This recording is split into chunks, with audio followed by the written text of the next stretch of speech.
कौन auditor appoint हो सकता है? पहले तो उस टाइप का बंदा ढूंढा, अब उसके बाद में उसकी अपॉइंटमेंट करेंगे। सेक्शन 141 पहले ढूंढा, इस टाइप के क्वालिफिकेशन डिस्क्वालिफिकेशन वाले बंदे देखे कि डिस्क्वालिफिकेशन तो नहीं करेंगे।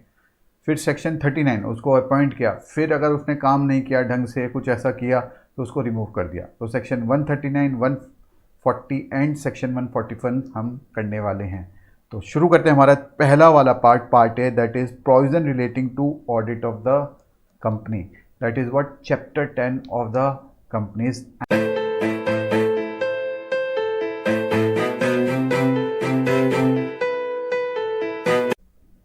ये कंपनी है, इनको अपने भाई खाते अकाउंट्स, बुक्स ऑफ अकाउंट्स की ऑडिट करवानी है। किससे करवाएंगे? किसी बीकॉम से, सीएस से? नहीं, ऑब्वियसली एक सीए से। अब सीए के आगे भी अगर आप लॉ को ध्यान से पढ़ो, वहां लिखा हुआ है with in the meaning of CA act. मतलब मुझे याद है अराउंड 2 years पहले अचानक ही सोशल मीडिया फेसबुक में कुछ शेयरिंग स्टार्ट हुई थी। There was some institute in Udaipur, वो सीए नाम की डिग्री ग्रांट कर रहा था। क्या वैसे सीए को अपॉइंट किया जा सकता है? नहीं। तो किनको अपॉइंट किया जाएगा? इनको। अब अगर दिस इज अ पर्सन, अगर ये पर्सन है तो he has to be what a, if he is a person he has to be what a CA within the meaning of CA act. Further क्या मतलब हुआ within the meaning of C act का? जिन्होंने पहले P किया है तो वो जानते हैं section 4 of the C act में क्या स्पेसिफाइड है। अगर शायद याद हो मेरा वो निमानिक्स, एज ओ। सर क्या? ए आर्टिकलशिप पास करना पड़ता है, जीएमसीएस पास क्लियर करना पड़ता है, एग्ज़ाम सबसे गंदा पास करना पड़ता है, और सच अदर कोर्स वो जब पास कर लेता है एंड फिर इसके बाद में एप्लीकेशन डालता है, तब जाके उसका नाम रजिस्टर ऑफ मेंबर में आता है। तो अगर कोई इंडिविजुअल को ऑडिट करनी है तो he should be a CA within the meaning of C act. और CA within the meaning of C act, section 4 of the C act क्या बता रहा है? ए जो आर्टिकलशिप, जीएमसीएस, एग्जाम पासिंग और अदर कोर्स, एंड वो complete करे और वो एप्लीकेशन फाइल करे for getting his name enrolled in the register of member. और जैसे ही इसका नाम रजिस्टर ऑफ मेंबर में आ गया तो एज पर सेक्शन, ये मैं सारे लिंकिंग करवा रहा हूं, as per section 21B of the CA act, वहां क्या स्पेसिफाइड है कि who is a chartered accountant? Chartered accountant means who is a member of the institute. तो क्या मेंबर होने से, अगर ये मेंबर है तो क्या ये अपॉइंट हो सकते हैं ऑडिटर? नहीं, इनको सीओपी के लिए अप्लाई करना पड़ेगा। ये बात सेक्शन 6 में स्पेसिफाई है कि सीओपी के रिगार्डिंग। तो ये जो चीज़ मैंने डिस्कस करी हमारी, ये मैंने पूरा आपको लिंक कर दिया है सीए एक्ट का, ठीक है। अब जरा बात करते हैं फर्म लेवल की। मैं अगर फर्म को अपॉइंट करना चाहूं एज अ ऑडिटर तो कर सकता हूं? यस। शुरू में काम शुरू किया, काम मिलता नहीं है शुरू में, तो इन्होंने सोचा कि क्यों नहीं ऐसे करते हैं, एक single floor under one roof सारी सर्विस प्रोवाइड करेंगे। यानी सीए की भी सर्विस प्रोवाइड करेंगे तो एक सीए साथ में आए, ये सीएस भी आए और एक सीएमए भी आए। अब ये तीनों जनों ने मिलके एक फर्म खोल ली कि ऑडिट करेंगे कंपनीज की, तो सारी सर्विस एक साथ मिलेंगे। क्या ये ऑडिट कर सकते हैं? सबसे पहले तो कुछ स्टूडेंट कहेंगे सर क्या ऐसे सीए सीएमए एक पार्टनरशिप, एक फर्म बना सकते हैं? Answer is yes. जिन्होंने पहले पी पढ़ा हुआ तो वो जानते भी हैं। तो क्या ये सीए सीएस सीएमए की फर्म ऑडिट कर सकती है? Yes.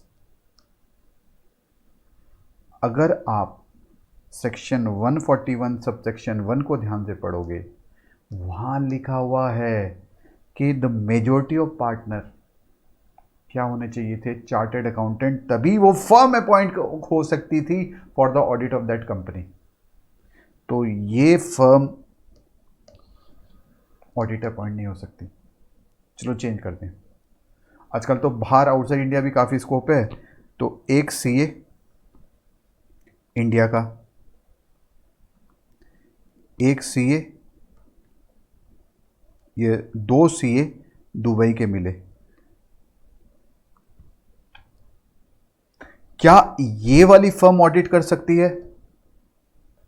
Again answer is no, क्योंकि एक्ट में सेक्शन 141 सब सेक्शन 1 में स्पेसिफाइड है कि फर्म तभी अपॉइंट हो सकती है जब majority of partner practising in India हैं and are qualified for appointment. ये सारी बात मैंने आपको जो बोली वो सेक्शन 141 सब सेक्शन 1 में स्पेसिफाइड है। तो ऐसे लेते हैं कि 5 पार्टनर की फर्म है, 3 सीए हैं, एक सीएस है, एक सीएमए है, ये फर्म अपॉइंट होती है। अब ये क्या करते हैं, एलएलपी बना लेते हैं। तो क्या फर्म या एलएलपी, क्या ये सीएस सीए में काम कर पाएंगे ये ऑडिट के regarding? Answer is no, only chartered accountant will be authorise to sign on behalf of that firm. जो भी साइनिंग करनी पड़ेगी, ऑडिट रिपोर्ट या कुछ भी काम होगा।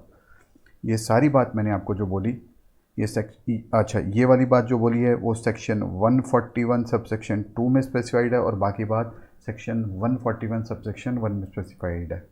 एक बार मटेरियल से लिंक करते हैं, फिर आगे बढ़ेंगे। तो देखना क्या लिखा हुआ है section 141 sub section 1 and sub section 2। ये सब सेक्शन नहीं आए तो चल जाएगा, पर जो बाद वाला है ये वाला इसमें आना चाहिए। ये काफ़ी लंबा भी है, ये तो चुटका सा है। A person shall be eligible for appointment as the auditor of the company only if he is a chartered accountant within the meaning of Chartered Accountant Act।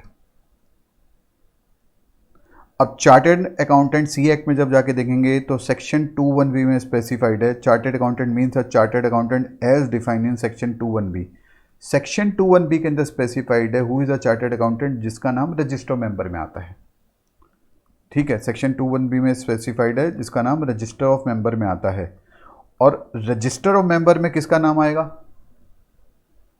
ये बात मैं पी से आपकी लिंक करा दी है ताकि आपको पूरी क्लैरिटी रहे। सेक्शन 4 में स्पेसिफाइड है सी एक्ट के अंदर किसका नाम आएगा, जिसने अपनी आर्टिकलशिप कंप्लीट कर ली हो, जीएमसीएस कर ली हो, एग्ज़ाम पास कर लिया हो सीए फाइनल का, और any other course as prescribed, और वो एप्लीकेशन डाले फॉर मेंबरशिप। फिर अगर पूरा वर्ड पढ़ो, means a chartered accountant as defined in section 2 sub section 1B of the chartered accountant act, and उसके साथ साथ वो एक सर्टिफिकेट ऑफ प्रैक्टिस भी हेल्ड करे under section 61 of the act. एक चीज़ बड़े ध्यान देने वाली बात है, लेकिन मुझे बड़ी अम्यूजिंग सी लगी कि यहाँ वर्ड लिखा हुआ वैलिड। जब मैं फर्स्ट टाइम पढ़ रहा था कंपनी तक, मैं कहा वैलिड, फिर मैंने क्या किया, कंपैरिजन किया सीएस की डेफिनेशन, सीएस और सीएमए की, वहाँ वर्ड वैलिड नहीं है।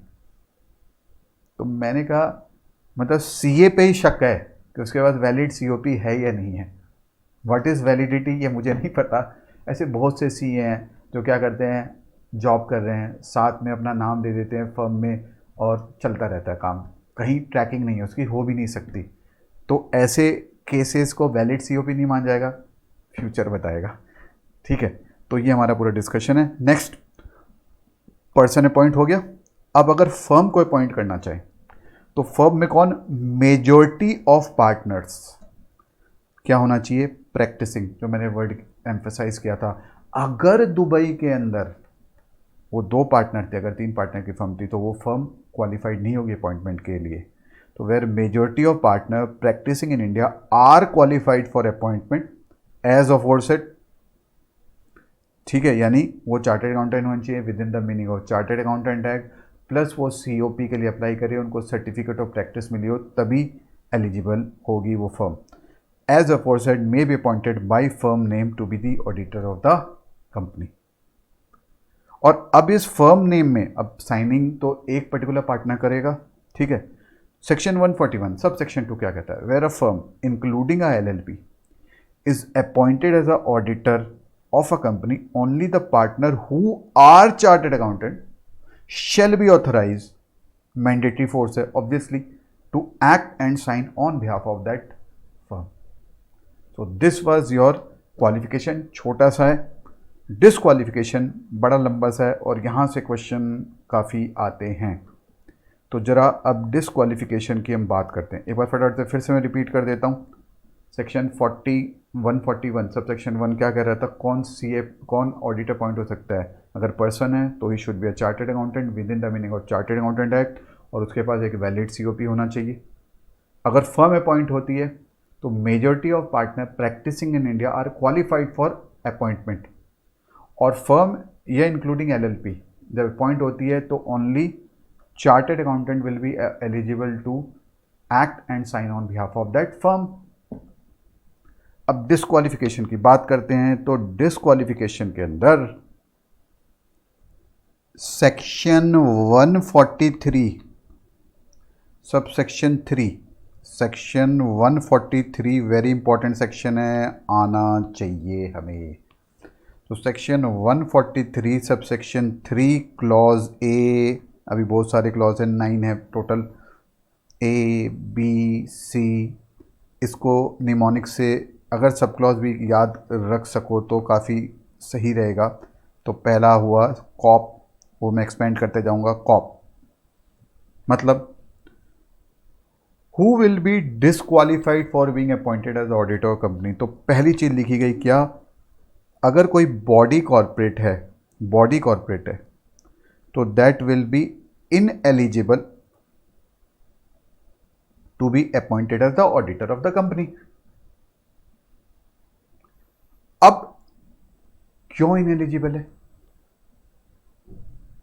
क्यों इनएलिजिबल है? एक सिंपल सा कंसेप्ट समझो. एक डॉक्टर ऑपरेशन कर रहा था और भूल से मोबाइल छोड़ दिया पेशेंट के अंदर, तो क्या होगा? फैमिली वाले क्या करेंगे? खत्म. नहीं, सेम केस. जो प्रोफेशनल्स होते हैं उनकी लायबिलिटी हमेशा अनलिमिटेड होती है. प्रोफेशनल की लायबिलिटी ये नहीं होगा भाई अगर डॉक्टर के कारण पेशेंट मर गया कि नहीं जी इतनी लायबिलिटी हो सकती है मेरा तो इस कंपनी में इतना शेयर कैपिटल तक की ओनरशिप थी तो मेरी तो इतनी लायबिलिटी हो सकती है. Answer is what? नहीं. सेम केस चार्टेड के साथ है. तो एक बार पॉइंट जरा पढ़ते हैं आगे. पॉइंट क्या कहता है? 143 सबसेक्शन 3. बच्चे रीजनिंग को डेवलप नहीं करते. अरे सर यहाँ तो LLP भी लिखा हुआ है. आते हैं अभी इस पे. स्टार्टिंग लाइन क्या लिखी हुई है?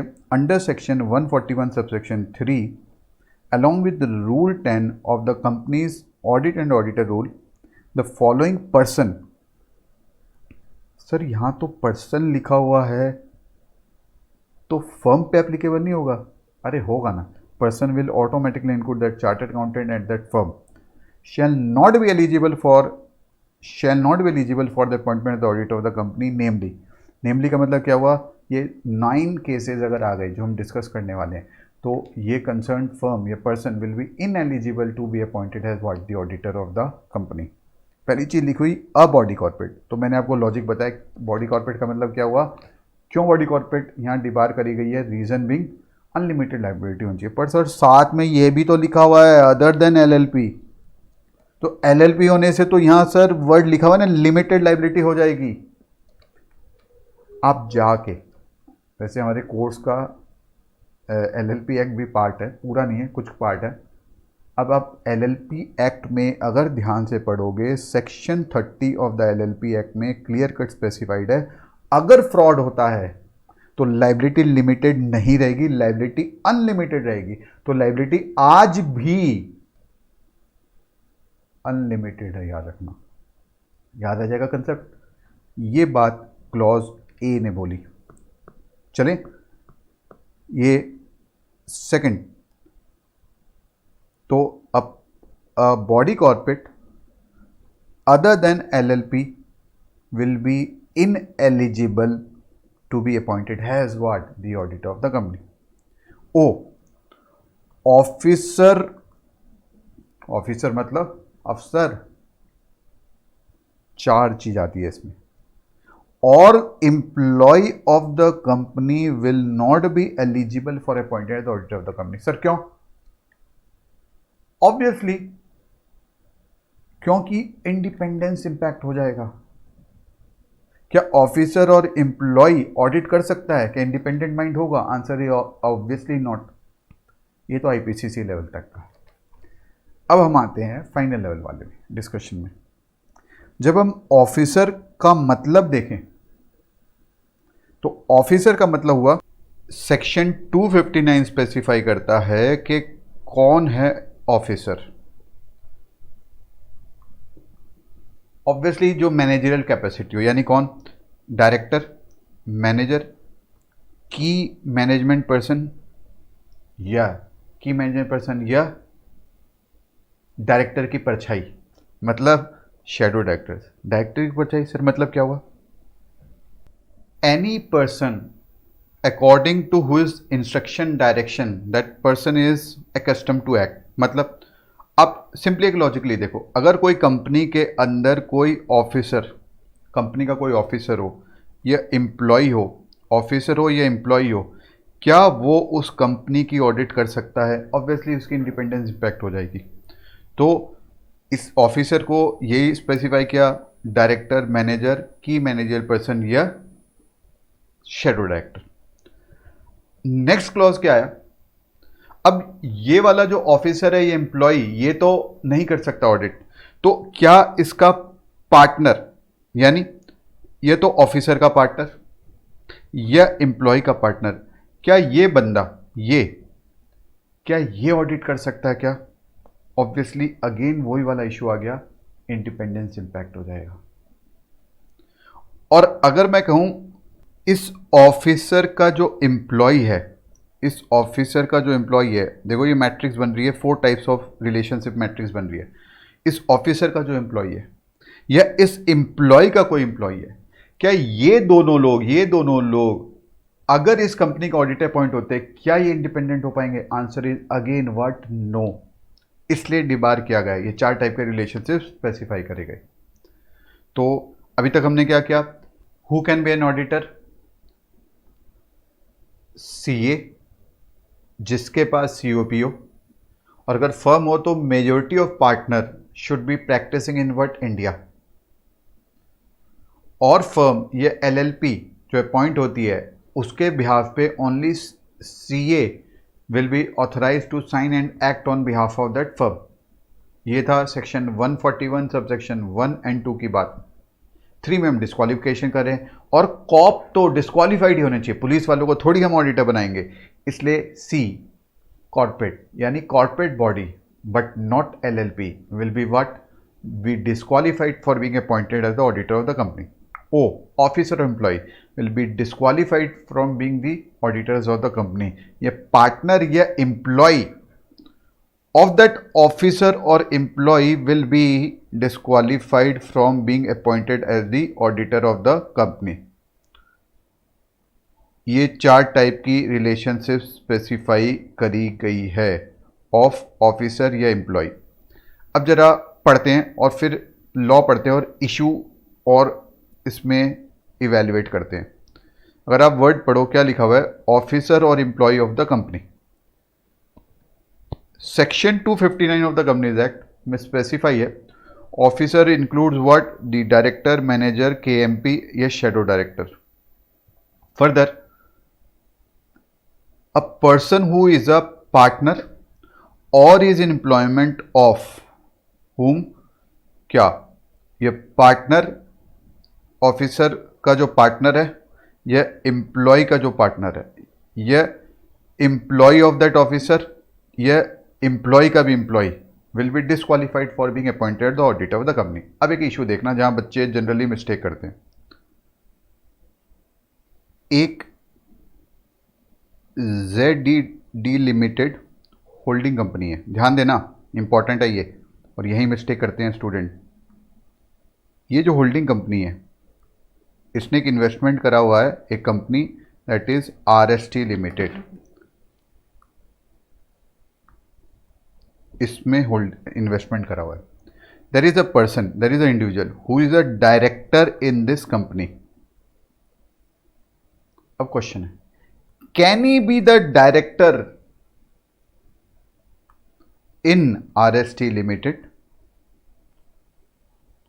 ऑब्वियसली नहीं, यही स्टूडेंट कहते हैं। कहां लिखा है?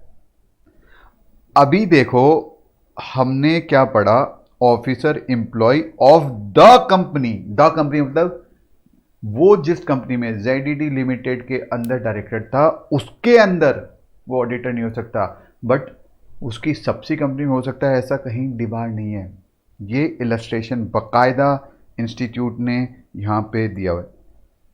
सर नहीं नहीं नहीं, ये एक रिएक्शन आता है फर्स्ट टाइम जब मैं करवाता हूं। यही एग्जाम्पल जी, a CA in practice is a director in ZD limited holding company of RST limited. ये डायरेक्टर है CA किसके अंदर? जी, ZD holding company of RST limited on combined reading of section 143B and section 2 subsection 59, it may be concluded that CAG would be disqualified for being appointed as the auditor of ZD limited. यानी ZD limited का तो नहीं हो सकता, but RST limited के case में ऐसा कुछ भी नहीं। ये मिस्टेक जनरली स्टूडेंट करते हैं। सर बट PE में तो हमने कुछ और किया था, वो मैंने PE में डिस्कशन करा हुआ है वहाँ पे, ठीक है, वहाँ अलग तरीके अप्रोच है। यहाँ पे ये मेरा एग्जांपल नहीं है, ये इलस्ट्रेशन इंस्टीट्यूट का है। तो कॉप सिक्योरिटी बिजनेस रिलेशनशिप। अब आते हैं the most important clause, that is D.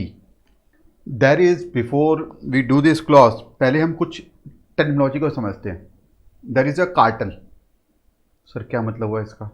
ये वर्ड मैं दे रहा हूँ, लॉ में नहीं है, समझने के लिए। There is one cartel and there is one consortium, ये ग्रुप। इसका एक डायनेमिक्स पहले समझते हैं हम। For example, there is a company और इसके अंदर मिस्टर वीनू ऑडिटर प्रपोज हो रहे हैं, रिकमेंड हो रहे हैं to be appointed as auditor.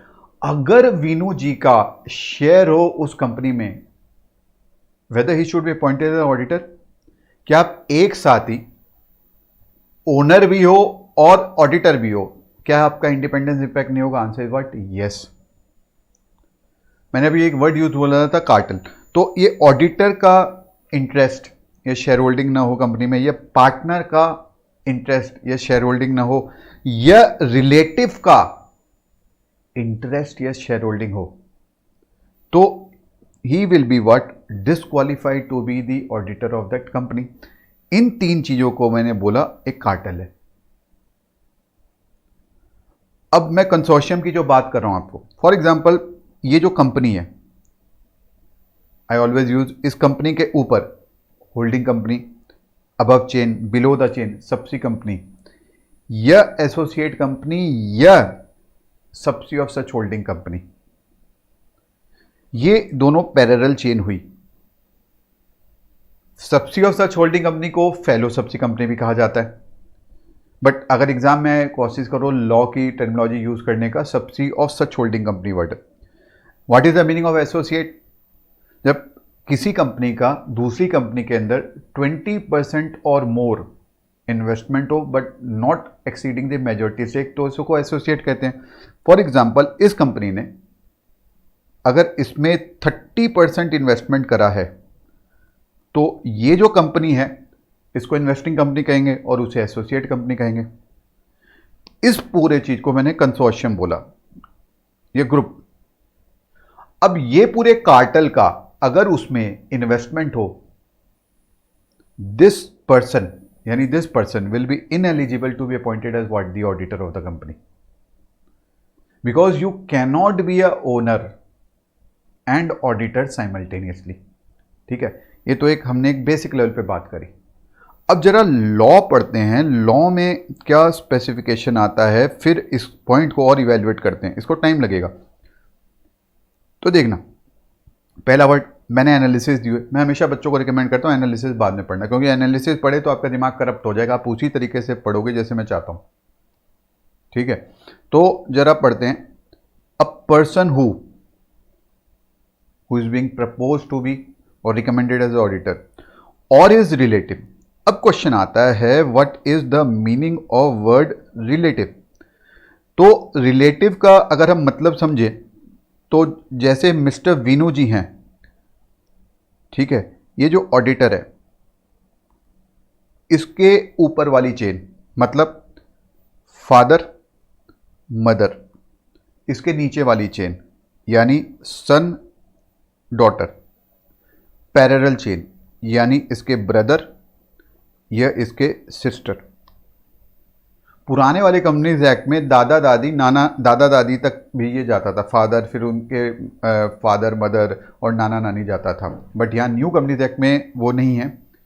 तो अगर आप एक चीज़ देखो, अब सन और उसकी वाइफ, डॉटर यह उसका हस्बैंड, और इसके साथ जो सौतेला बाप, जो लॉ में लिखा मैं वो वर्ड बता रहा हूँ, यानी स्टेप फादर, स्टेप मदर, सौतेला भाई, सौतेली बहन, सौतेला बेटा,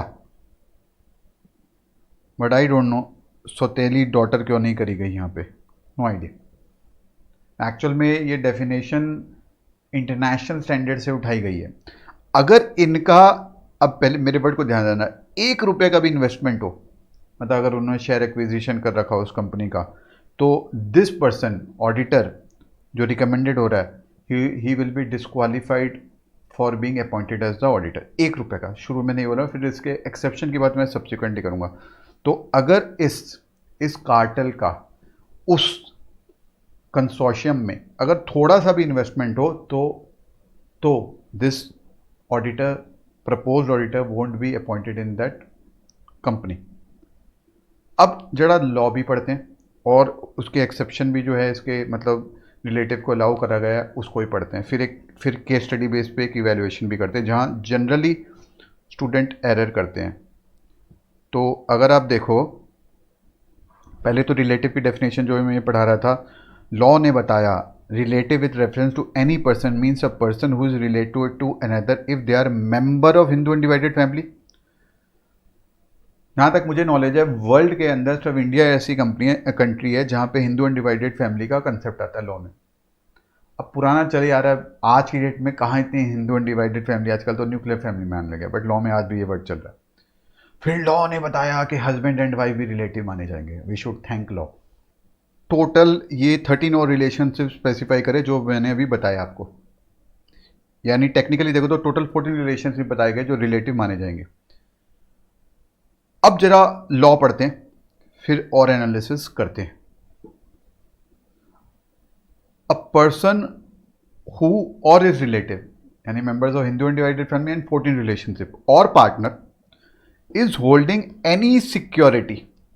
सिक्योरिटी मतलब जब आप, शायद आपने लॉ में पढ़ा भी होगा, section 2 subsection 81 of the companies act specify करता है कि सिक्योरिटी की मीनिंग समझने के लिए आप section 2H of the SCRA act में जाओ।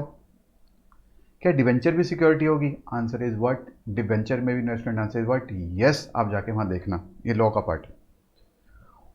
तो इज होल्डिंग एनी सिक्योरिटी और interest. What is the meaning of interest sir? Interest means interest, ये फेस टू फेस में ज़्यादा मजा आता है। जब बच्चे से पूछो इंटरेस्ट, सर इंटरेस्ट, भाई इंटरेस्ट मतलब क्या हुआ? क्या हुआ? यहां पे जैसे ओनरशिप इंटरेस्ट हो in any company, company limited by guarantee में, वो भी कवर्ड हुई, ठीक है, इस तरीके से। तो इज होल्डिंग एनी सिक्योरिटी और इंटरेस्ट इन द कंपनी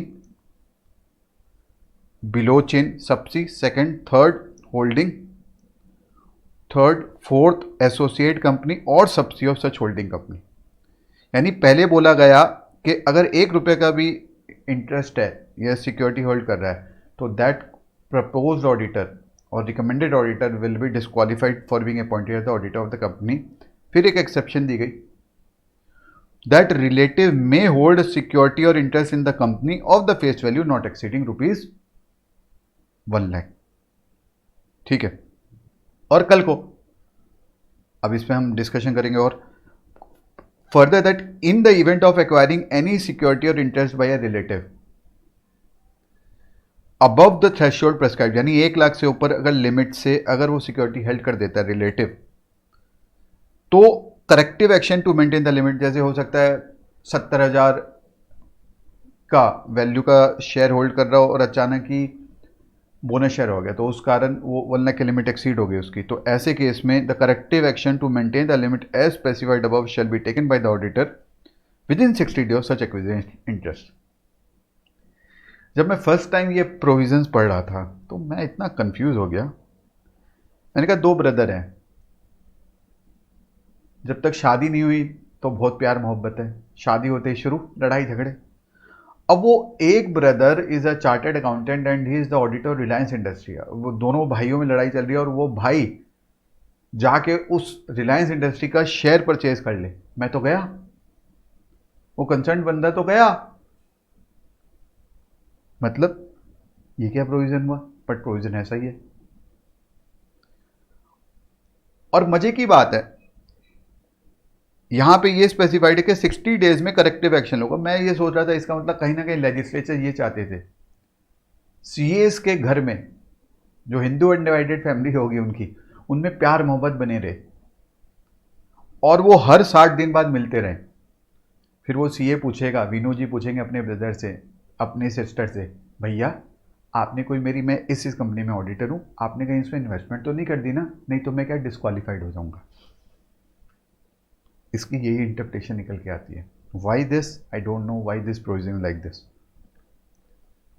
अब जरा फर्दर इवेल्युएट करते हैं इस प्रोविजन को। देखना इसमें फंसते हैं बच्चे। मैं फिर अपने डायग्राम पे चलते हैं।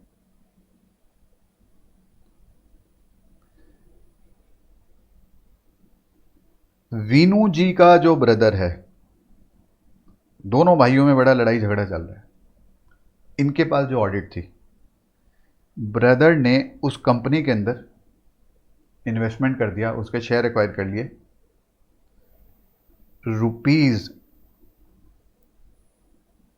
₹50,000 के।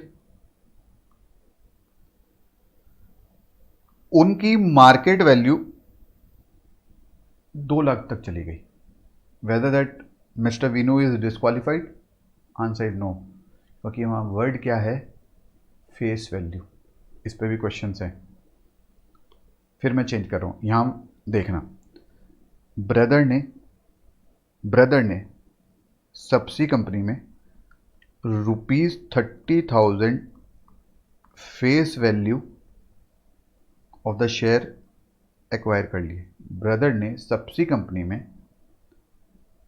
30,000 फेस वैल्यू का शेयर एक्वायर कर लिया। क्या वीनू जी डिस्क्वालीफाइड है? सोचना भी, यहाँ face to face is very better. यहाँ तो बस पढ़ना आप सुनते जाते हो, सुनने से क्या होता है दिमाग में प्लॉट करना पड़ता है, पूरा केस स्टडी बना के घुमा के क्वेश्चन आता है फाइनल लेवल पे। ऑब्वियसली आंसर क्या आएगा आपका? आई नो दैट कि सर नो, बिकॉज 1 लाख की वैल्यू एक्सीड नहीं कर रहे तो he is not disqualified. He is disqualified. ध्यान से नहीं पढ़ा गया है प्रोविजन। फिर देखना, जानबूझ के मैंने उस समय ऐसे पढ़ाया। अब देखना, आप ये लिंक करो और ये बात हमेशा याद रखना। Even I have seen some authors also committing that mistake. वहाँ वर्ड क्या है, और ये एग्जाम्पल इंस्टीट्यूट के स्टडी मैट में भी है जो मैंने यहाँ दिया हुआ भी है। देखना यहाँ क्या लिखा है, ध्यान से पढ़ना।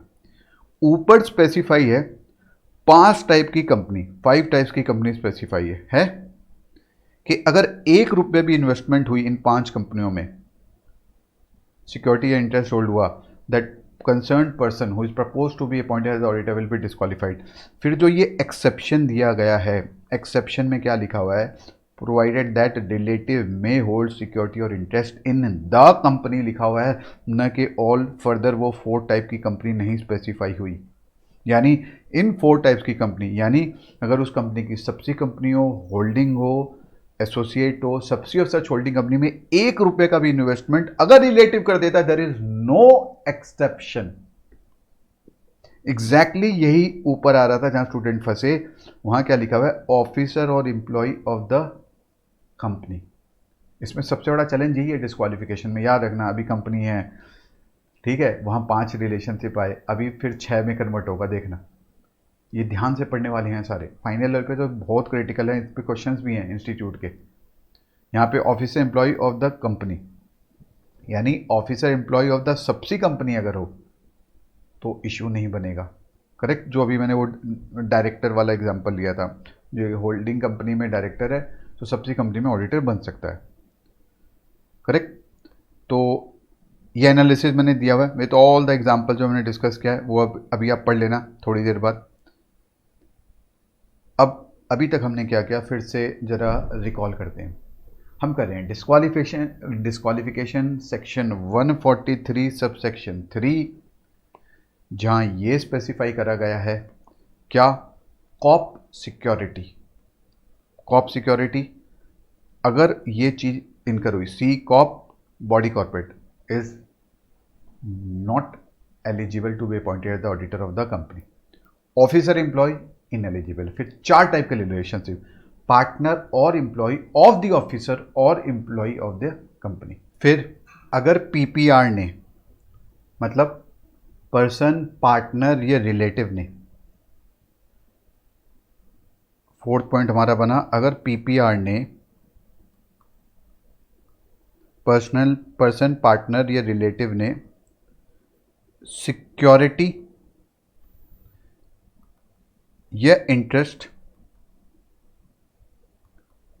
होल्ड किया, किसमें, कैश में, सी कंपनी, एसोसिएट, सब्सी, होल्डिंग और फेलो सब्सी कंपनी। 1 रुपये का भी हुआ तो डिस्क्वालिफाइड है। बट रिलेटिव के केस के अंदर एक्सेप्शन है, क्या, कि रिलेटिव सिर्फ सी पे मैंने हाईलाइट किया है, यानी पर्टिकुलर उस कंपनी में फेस वैल्यू अप टू ₹1,00,000 तक हेल्ड कर सकता है शेयर, और अगर उससे एक्सीड होता है तो उसको विद इन 60 डेज में करेक्टिव एक्शन लेना पड़ेगा। ये था अभी तक जो हमने किया। अब और एक चीज़, फॉर एग्जाम्पल ऐसे समझो, ये पीपीआर यानी दैट पर्सन, पार्टनर, रिलेटिव ने, जैसे बताया आपको, कैश यानी company, associate, subsi, holding, fellow subsi company से लोन लिया, तो क्या ये पीपीआर इंडिपेंडेंट रहेंगे? ऑब्वियसली नहीं। लोन की लिमिट स्पेसिफाई करी, अब वहां वर्ड है लोन, क्या, अगर गुड्स परचेज करे तो क्या इंडिपेंडेंस की लिमिट इंपैक्ट नहीं होगी? यस, अगर उधार में, वर्ड इज इंडेप्टेड। कितनी वैल्यू तक इंडेप्टेड है? तो लॉ में लिखा हुआ है ग्रेटर देन 5 लाख, वहां लिखा हुआ है इस इन एक्सेस ऑफ 5 लाख अगर इंडेप्टेड है तो the concern person will be ineligible to be the auditor of the company. एक और चीज़ फिर यहाँ एडअप करी गई, क्या, अगर किसी थर्ड पर्सन को, ये 5 टाइप की कंसोर्शियम ने अगर लोन दिया और उसको गारंटी, यह तो that person, propose person appointed to be auditor, यह द पार्टनर रिलेटिव ने अगर गारंटी या सिक्योरिटी दी in excess of ₹1,00,000, in that case that person will be ineligible to be the auditor of the company. अब अगर आप देखे जाए, this clause is very very harsh, नहीं? एक बार पढ़ते हैं, फिर उसके बाद में फिर इसमें और इश्यूज डिस्कस करते हैं जहां स्टूडेंट फंस जाते हैं। तो अगर आप देखो, is indebted to the company. Who is indebted to the company? That person, relative or partner. Company first, subsidy, holding or associate company, or a subsidy of such holding company in excess of ₹5 lakh, or has given a guarantee or provided a security.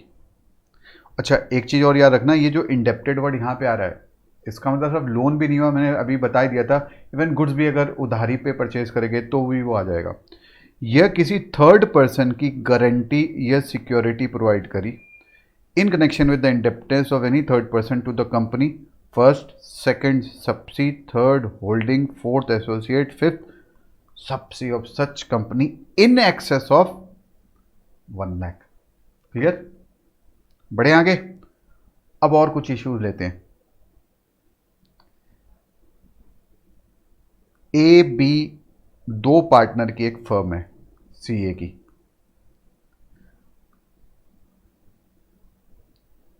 दो partner की firm है और firm ने, it is the auditor of for example XYZ limited, और firm ने investment करा है 10 रुपए का. A is the signing partner. हाँ जी, क्या A will become now ineligible? Actual में तो होता है ये सब सारे कंडीशन चेक बिफोर अपॉइंटमेंट होते हैं, और अगर ये चीज subsequent to the appointment disqualification incur हो जाती है तो that person will have to vacate the office. बताओ. बड़े यूनिक आंसर्स आते हैं. अगर मैं स्टार्टिंग में जाऊं, चलो पहली लाइन क्या लिखी हुई है? Under section 141 subsection 3 read along with rule 10 of the company audit and auditors rule, the following person मतलब individual shall not be eligible for appointment as the auditor of the company. Correct? तो क्या firm investment अगर करती है तो that mister A will be ineligible? Obviously yes. यहाँ person का मतलब क्या होगा? That individual and firm. ऊपर से भी एनालिसिस निकाली जा सकती है. तो फर्म भी इन्वेस्टमेंट नहीं कर सकती. और एक एग्जांपल, इस फर्म के अंदर एक एम्प्लॉय थे. ये एम्प्लॉय ने इन्वेस्टमेंट कर दिया XYZ limited, and this employ था चार्टर्ड अकाउंटेंट. चलो यस. क्या A or that firm become ineligible to appointed the auditor of the company? सोचो सोचो सोचो सोचो. आंसर क्या आएगा मुझे पता है. नहीं sir, it will become ineligible. कहाँ लिखा है? कहाँ लिखा है बताओ तो सही. किस क्लॉज में? अभी तक हमने जो पढ़ा यहां लिखा हुआ है. क्या एम्प्लॉय रिलेटिव है? आंसर इज नहीं. आईडीटी के अंदर रिलेटिव होते हैं अगर आपको, तो ये रिलेटिव की डेफिनेशन डिफरेंट एक्ट में वेरी करता है. ठीक है. तो क्या एम्प्लॉय रिलेटिव है? नहीं. क्या एम्प्लॉय पार्टनर है? नहीं. तो ये केस नहीं बनेगा इन एलिजिबिलिटी का. तो हमने क्या कर रखा है? कॉप सिक्योरिटी 4 क्लॉज कर लिए हैं. ठीक है. अब चलते हैं 5वें क्लॉज पे, दैट इज बिजनेस रिलेशनशिप. इस क्लॉज में सबसे इंपॉर्टेंट एक और एलिमेंट आपको समझना पड़ेगा. इसमें ना एक और एडिशन होता है. इस चीज़ को स्टूडेंट ध्यान से नहीं देखते हैं. देखो आईपीसीसी लेवल पे तो मुझे लगता नहीं कभी इस लेवल पे पूछ सकता, फाइनल में पूछते हैं. अभी हमने 5 टाइप के केसेस बात करे उस कंसोर्शियम में. अब उसमें एक एडिशन हो रहा है. क्या एडिशन हो रहा है? For example Tata group, Tata TISCO के अंदर अपॉइंटमेंट होनी है उस ऑडिटर की. तो बिजनेस रिलेशनशिप ये तो टिस्को के साथ नहीं होना चाहिए. यह जो 5 केस थे, down the chain that is what? Subsea company, या होल्डिंग कंपनी, या इस होल्डिंग की फर्दर सबसी कंपनी यानी फेलो सबसी कंपनी, या एसोसिएट जिसमें मेरा इन्वेस्टमेंट हो. ठीक है. या एसोसिएट जिसने इन्वेस्टमेंट किया हो, जो अभी मैंने समझाया था. अब यहाँ पे एक इंपॉर्टेंट चीज़ देखने वाली है. ये तो अभी हमने ऊपर किया, ये 5 केस. इस एसोसिएट की जो सबसी कंपनी है, यहाँ पे भी अगर मेरा बिजनेस रिलेशनशिप हो गया तो आई विल बिकम डिस्क्वालीफाइड. ये ध्यान देने वाली बात है। ये वाली एसोसिएट की जो सबसी कंपनी है इस क्लॉज में और एक एडिशन है, एक बार पढ़ते हैं फिर हम आते हैं यहाँ पे। पहले पढ़ते हैं फिर और इवेल्युएट करेंगे।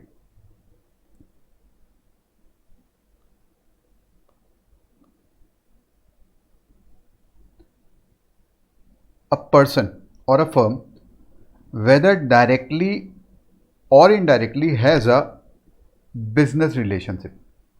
सबसे पहले तो क्या मतलब हुआ बिजनेस रिलेशनशिप।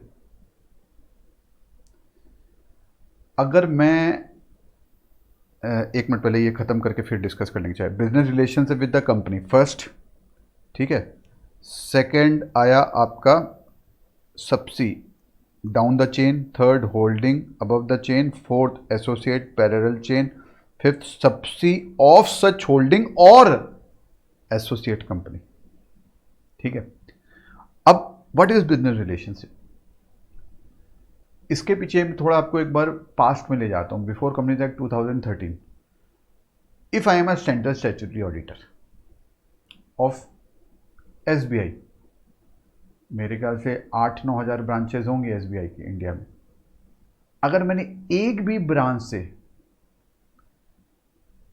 कोई लोन अमाउंट ले लिया 2 रुपये का भी, I become ineligible for being appointed as the auditor of all the branch in the country.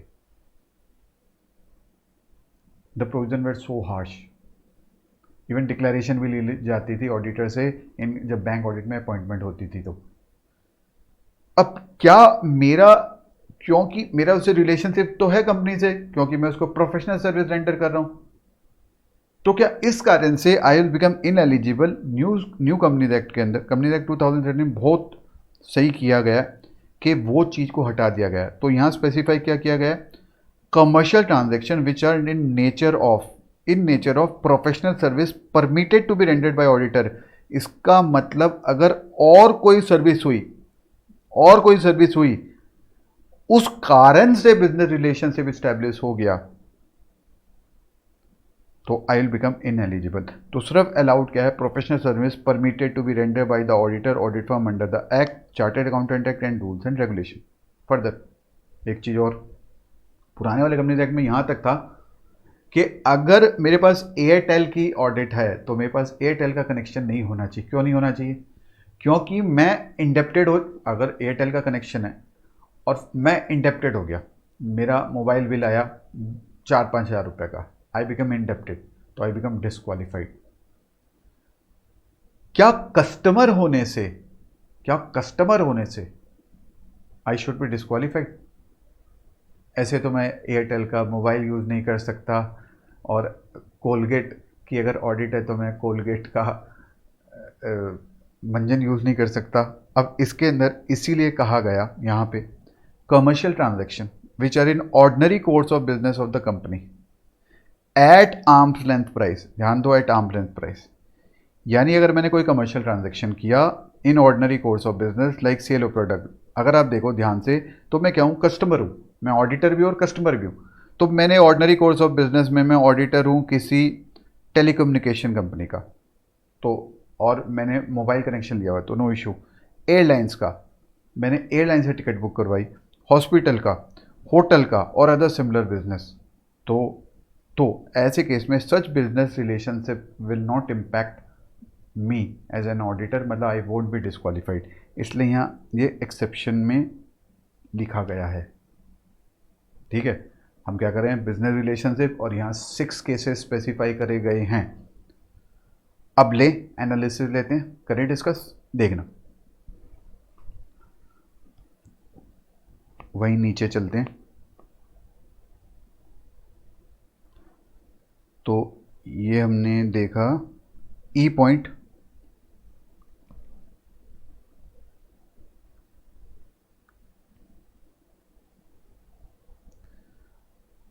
नहीं पहले मैं इशू करवाता हूँ फिर लेते हैं, क्योंकि यहाँ फंसने के चांसेस होते हैं इन इश्यूज़ में।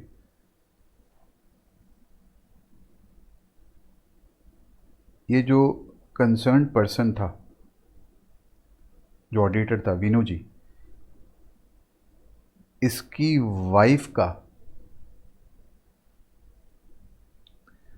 बिजनेस रिलेशनशिप इस्टेब्लिश हो गया विथ कैश, याद है ना, company, associate, subsi, holding company, fellow subsi company, और यह subsi of associate. Question is whether P will be ineligible और नॉट। बताएं। सर इनएलिजिबल है, इनएलिजिबल है सर। अच्छा, पढ़ा है आपने ध्यान से? वहाँ वर्ड क्या था? Person or a firm relative word missing है, लिख के काटो बुक में, रिलेटिव वर्ड नहीं है वहाँ। और एक केस, फिर ऊपर ही चलते हैं।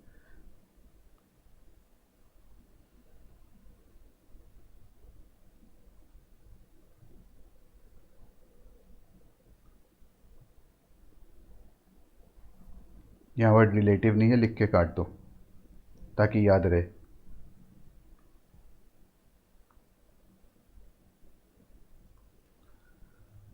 अगर मेरी एक कार का डीलर है,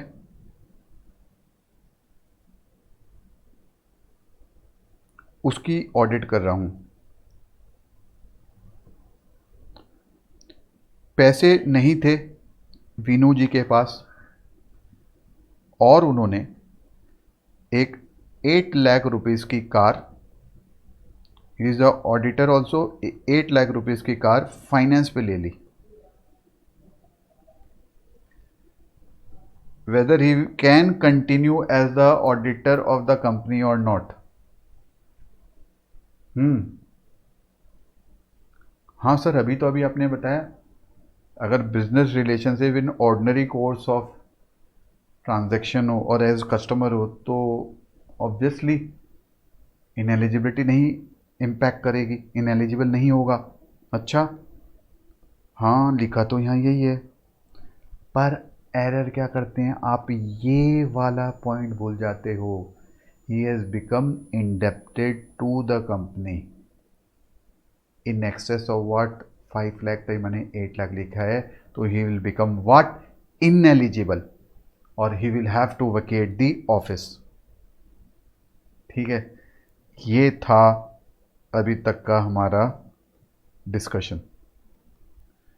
तो जरा ई पॉइंट वर्ड मैंने क्या लिखा, कॉप, सिक्योरिटी इंटरेस्ट और बिजनेस रिलेशनशिप अगर इस्टेब्लिश हो, ये ऐसे ना एक अलग से अपने हाथ से बनाओगे तो ज़्यादा बेटर है। 2 मैंने समरी नोट्स भी दिए हुए हैं, पर अगर फर्स्ट टाइम अगर करो, क्योंकि शुरू में अभी फर्स्ट टाइम जब करो तब आपके पास टाइम रहता है।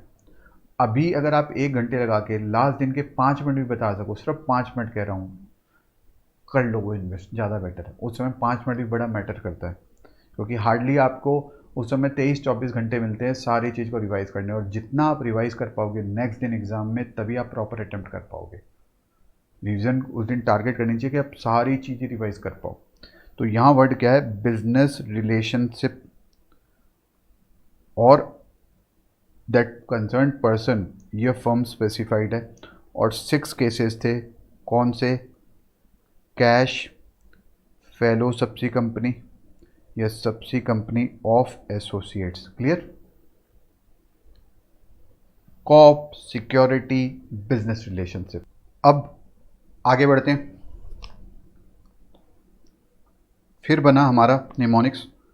कोशिश करो ऐसे याद करके, कोई भी और तरीका हो एसोसिएशन का वैसे बना दो। MD, employment, 20 company, MD employment in 20 company. Court, ये इसको बना लो 2 association, MD employment 20 company, court section 144। 2-3 बार भी ऐसे रिकॉल करोगे तो याद हो जाएगा। इसमें क्लॉज नंबर आने चाहिए। मैं बहुत कम जगह कहता हूँ याद करने के लिए, एक ये कहता हूँ, एक कारों के लिए मैं स्पेशली कहता हूँ, कारों का भी याद करो, वहाँ पे बड़े अच्छे तरीके से एक फ्लो बनाया हुआ जिससे याद हो जाता है, और एक प्रोफेशनल एथिक्स। ये 3 चीज़ के मैं स्पेशली कहता हूँ आपको आने ही चाहिए क्लॉज नंबर। स्टैंडर्ड नंबर भी अगर आप आ रहे हैं, आपके एग्जाम में बता रहा हूँ 6-7 नंबर सिर्फ उसके साइटेशन के नंबर मिल जाएंगे आपको। अब क्या मतलब हुआ एमडी का, चलते हैं एफ क्लॉज में। एमडी वर्ड से रिकॉल हो जाएगा आपका। एफ क्लॉज में क्या लिखा हुआ है, a person whose relative is the director. अगर मैं डायरेक्टर हुआ तो क्लॉज भी हिट कर गया। एनी ऑफिसर डायरेक्टर, ऑफिसर याद है, officer employ can not be the auditor of the company. अगर मेरा रिलेटिव डायरेक्टर हुआ और is in the employment of the company as director, इसका क्या मतलब हुआ, employment of the company as director मतलब ऑब्वियसली मैनेजिंग डायरेक्टर या एग्जीक्यूटिव डायरेक्टर। तो ये डायरेक्टर फिर कौन से हुए, नॉन एग्जीक्यूटिव डायरेक्टर या किसी टाइप के भी, ठीक है, इंडिपेंडेंट जितने भी नाम है वो। और अ की के एम पी, वीनू जी का रिलेटिव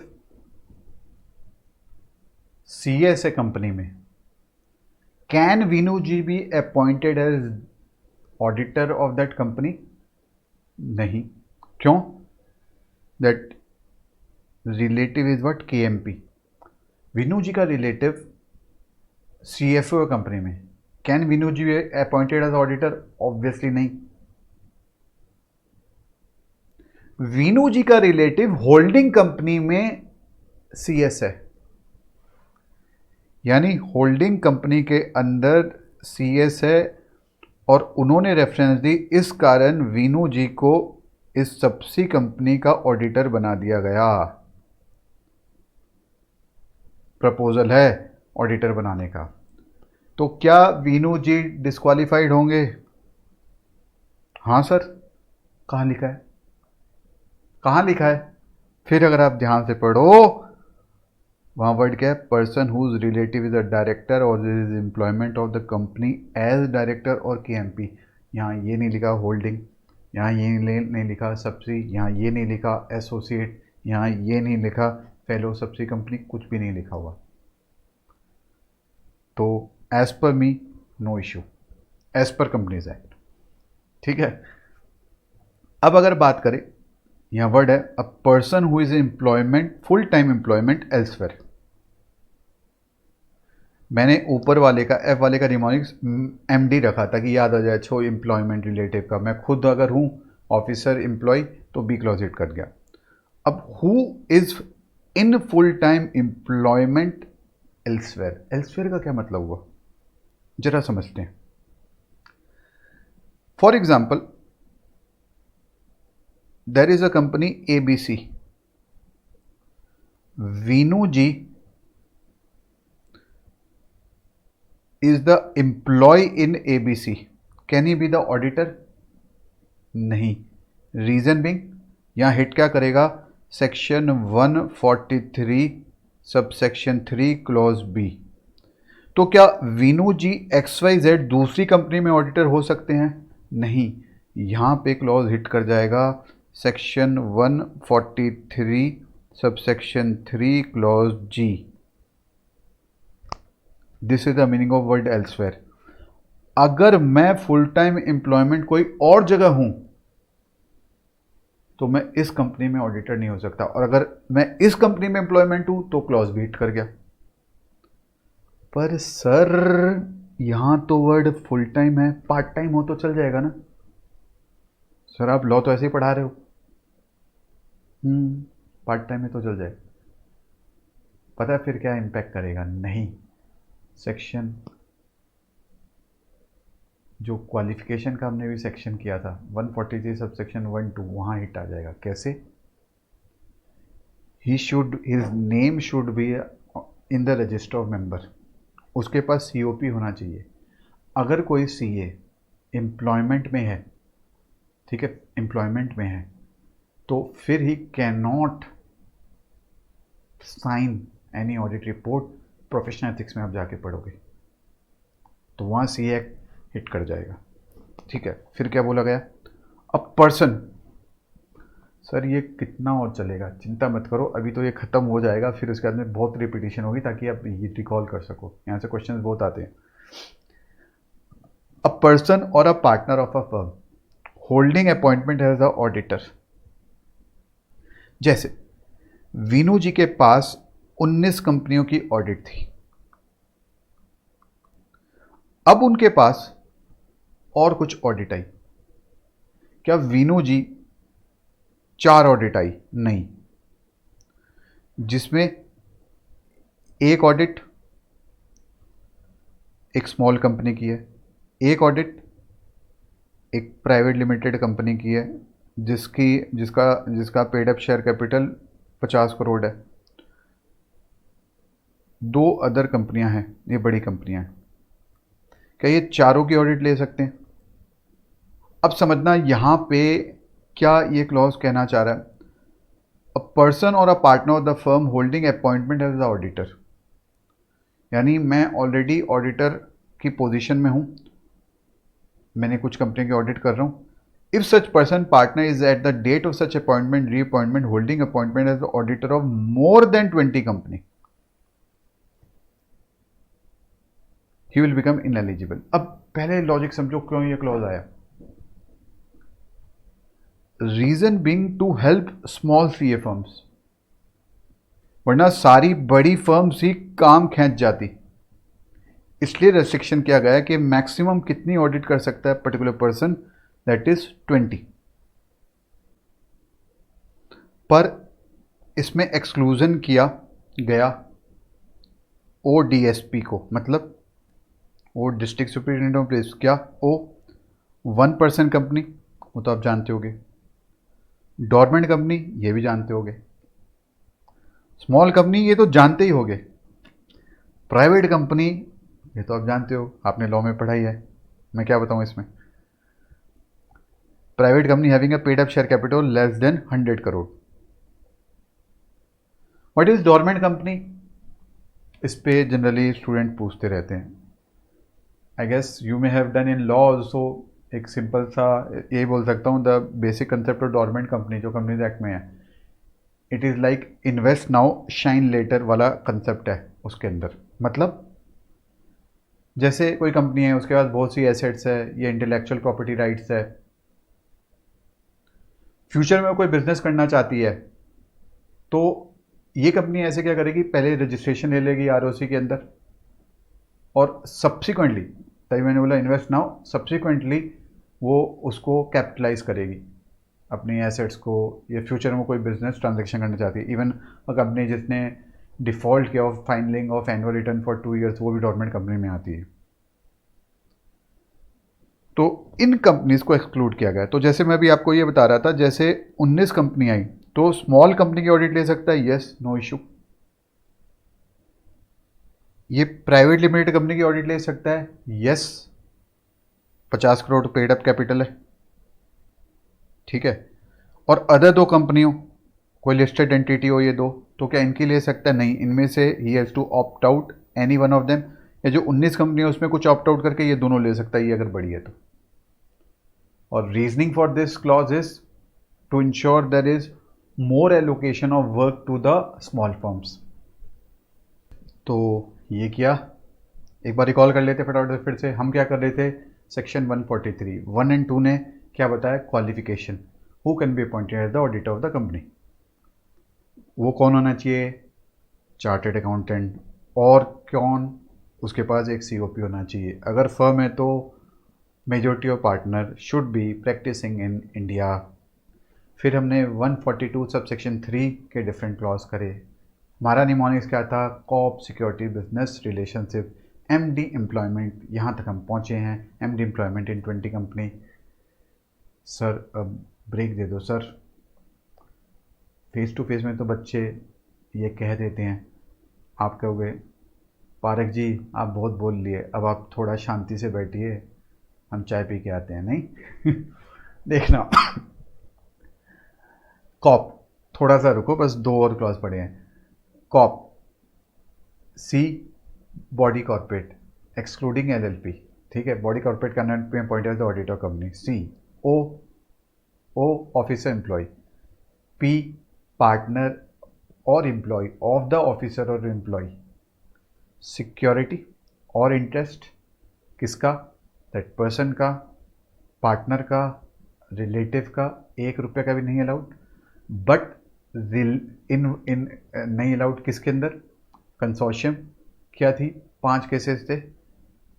कैश, याद है, कंपनी, सब्सी, होल्डिंग, एसोसिएट और subsi of such holding company. Indebted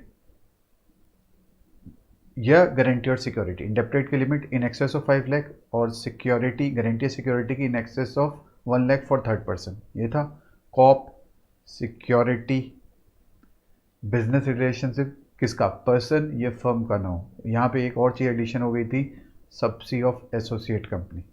corp, security, business relationship, MD मेरा रिलेटिव, ये तो डायरेक्टर है, ये employment in the company as director है, ये कि एमपी है, या मैं खुद employment to elsewhere. Elsewhere word is important, मैंने इसलिए एम्फोसाइज किया है। MD employment in 20 company, maximum 20 company की ऑडिट कर सकता हूँ excluding ODSP. 1 person company, dormant company, small company, private limited company having a paid up share capital less than 100 crore. अब आते हैं एच पॉइंट पे। A person who has been convicted by a court, अगर conviction हो गया by court of an offence involving fraud and a period of 10 years has not elapsed from the date of such conviction. Simple सा straightforward सही है कि अगर कोई convicted हो गया बाई द कोर्ट 10 साल के लिए, तो अगर 2 साल भी गया वो जेल में, तो एटलीस्ट 8 साल उसको वेट करना पड़ेगा। अगर 6 साल गया तो 4 साल वेट करना पड़ेगा। इस पर मैं आपको एक बड़ा इंटरेस्टिंग सी अपनी खुद की लाइफ की एक इंसिडेंट बता सकता हूँ, जहाँ पे मैंने आई डिड आर्टिकलशिप। हमारे जो पार्टनर थे बहुत बड़े सेलिब्रिटी थे, सेलिब्रिटी इन द सेंस इतनी बड़ी बड़ी लिस्टेड कंपनी जिनका टर्नओवर ही 20-20 हज़ार करोड़, 25 हज़ार करोड़ आते हो, न्यूज़पेपर में वो आते रहते थे। मतलब साल में हार्डली मेरे ख्याल से 2 या 3 बार अगर उनके दर्शन हो जाते थे तो हम बड़े खुश हो जाते थे, भाई दर्शन हो गए। उनकी एक जो गंदी आदत थी वो ये थी कि वो छुट्टी नहीं देते थे। आप जैसे ही छुट्टी मांगने जाओ, बस क्या रखा क्या रखा क्या रखा, छुट्टी, प्रैक्टिकल काम करो, ये देखो देखो देखो देखो देखो देखो कितनी बड़ी बड़ी कंपनी मैं तुम्हें भेजता हूँ, वो देखो मैंने वहाँ भेजा, वो देखो ये हिंडाल्को इस्पात ग्रुप, इतनी बड़ी, he was auditor of such big company. He never used to give leave. Hardly when first time I opted for both group, I was given a leave for just 20 days. Imagine. अब कुछ होते थे बदमाश article, उनको बड़ी खुंदक कि उनको तो चाहिए 2-3 महीने लीव, और हमारी फर्म में बहुत रैंक होल्डर्स निकलते थे। प्रेशर इतना होता था, इतना इतना प्रेशर होता था काम का, लेकिन उसके साथ मैनेज कर लेते थे पढ़ना लिखना भी। तो मुझे याद है कुछ एक बड़े बदमाश से होते थे कि हैं सिर्फ 20 दिन की छुट्टी, और he was such A aggressive person कि अगर कॉल करो उनको, हाँ यस सर, हाँ ओके, मतलब 10 मिनट तक बस आप इतना ही निकलेंगे। तो उनका एक इंसिडेंट जो आज तक मुझे याद है, वो एक हमारी फर्म में था, बड़ा बदमाश सा था, उसको छुट्टी नहीं दी गई, उससे बड़ी खुंदक कि मुझे क्यों नहीं दी गई छुट्टी, मैं पास नहीं हो पाऊँगा। और था ही बदमाश, उसके ऐसे बदमाश से फ्रेंड्स थे, उसने अपने फ्रेंड्स को नंबर दे दिया घर का, पार्टनर के लैंडलाइन नंबर का, कि ना जब जब फ्री हो तो फ़ोन कर देना, करना परेशान। That person will be amazed, मतलब वो लोग रात में 10 बजे, वो भी बदमाश टाइप के थे सारे, फ़ोन करे, जी हम एमसीडी से बोल रहे हैं, तो आदमी थोड़ा सा टेंशन में आ जाता है। एमसीडी वाले फ़ोन कर रहे हैं ऐसे डायरेक्ट, आपके वहाँ अभी कंस्ट्रक्शन चल रहा है ना? हाँ हाँ हाँ चल तो रहा है, आप ऐसे करो वहाँ जाओ और एक बार देख के आओ, हमें न्यूज़ मिली है कि वहाँ पे ना कुछ लीकेज हो रहा है पानी का। मैं चलो एमसीडी फ़ोन आया, आदमी इतना तो करेगा ही। जब वो आए, नहीं ऐसा तो कुछ नहीं, बोला अरे मज़े ले रहे थे। That used to be those some of the people. अब ऐसे आर्टिकल के बारे में अगर पार्टनर को पता चल जाए और वो उसका मर्डर कर दे और जेल चला जाए, पर कोर्ट भी कहे नहीं नहीं, वो आर्टिकल था ही ऐसा, इसको ना 5 साल के लिए ही मतलब जेल में जाना चाहिए। तो अब कितने दिन तक और ऑडिटर हो सकता है? ऑब्वियसली आपका आंसर क्या आएगा, 5 साल। नो, कोई प्रॉब्लम नहीं होगी, क्योंकि वहाँ वर्ड क्या है, ऑफेंस इन्वॉल्विंग फ्रॉड, सिर्फ फ्रॉड की बात करी गई है, मर्डर की नहीं करी गई, मॉरल टर्पिट्यूड वाले केस नहीं है। फंस गए, ऐसे फंसते हैं कहानियों में। इंस्टीट्यूट भी ऐसे कहानी बना के देगा और पता नहीं किस पॉइंट पे आपको फंसा दे, इसलिए ध्यान रखना, यहाँ वर्ड पे मैंने बहुत एम्फोसाइज किया एक एक वर्ड पे। फिर last, a person convicted, a person who directly indirectly render any services refer to in section 144, अभी वो बाद में करेंगे। सेक्शन 144 कुछ कुछ याद भी होगा, आईपीसीसी का भी, इंटरमीडिएट का भी। हाँ, वो होता था ना, इंटर्न ऑडिटर का काम अगर कर रहा है या बुक कीपिंग का काम कर रहा है तो उसके साथ साथ ऑडिटर नहीं हो सकता। बट यहाँ ये ध्यान देने वाली बात है, यहाँ वर्ड कंपनी भी आ रहा है, होल्डिंग कंपनी भी आ रहा है और सब्सिडी कंपनी भी आ रहा है। सिर्फ 3 केस आ रहे हैं, ये अलग से हाईलाइट कर लेना। पहले 5 आए थे, फिर 6 आए थे और अब 3 आए हैं, ठीक है। तो और अगर ये सारे कंडीशन तो at the time of appointment check हो, अगर सब्सिक्वेंटली ये सब एक भी डिस्क्वालिफिकेशन हिट हो जाती है उस कंसर्न पर्सन पे, तो he will be deem to be what, vacated the office of the auditor. If a person appointed as the auditor of the company incurs any of the disqualifications specified in section 141 subsection 3, he shall be deemed to have vacated his office. Such vacation shall be deemed to be what? The casual vacancy in the office of the auditor. तो ये था अभी तक का हमारा evaluation, ठीक है। Cop, security, business relationship, MD, employment, in 20 company, court, section 144, specialise service, कुछ भी ऐसे करके कर लो। तो अब क्या करते हैं, अब हम इंस्टीट्यूट का क्वेश्चन करते हैं, देखना हम कैसे फंसेंगे। अभी आपको अंडरस्टैंडिंग आ गई, लिखना नहीं आया है, किस तरीके से आप इलेबोरेट करोगे, कितना लिखोगे, अब हम उस पर डिस्कशन करेंगे, ठीक है। तो करते हैं डिस्कशन।